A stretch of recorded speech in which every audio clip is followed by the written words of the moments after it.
In this video, I'm gonna teach you how to back up Dark Souls 3 saves on PC.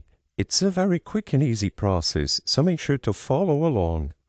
All you have to do to back up your Dark Souls 3 saves is first press the Windows key plus R on your keyboard to bring up the Run shortcut.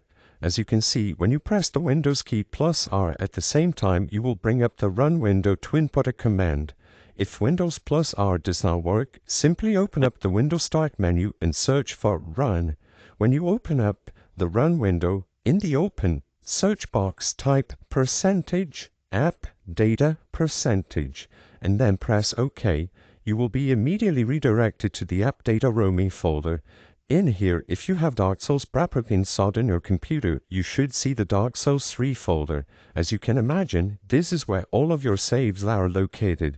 You can open it up, and inside Dark Souls 3 folder you should have a bunch of other folders which are your individual saves.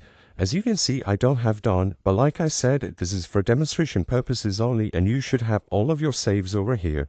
You can save each folder individually to save individual saves, or what I recommend, you can simply copy the entirety of this Dark Souls 3 folder elsewhere to save all your saves and the contents within it. I hope I was able to help you on how to back up your Dark Souls 3 saves on PC. If this video helped you, please be sure to leave a like and subscribe for more quick and easy tips. Thank you for watching.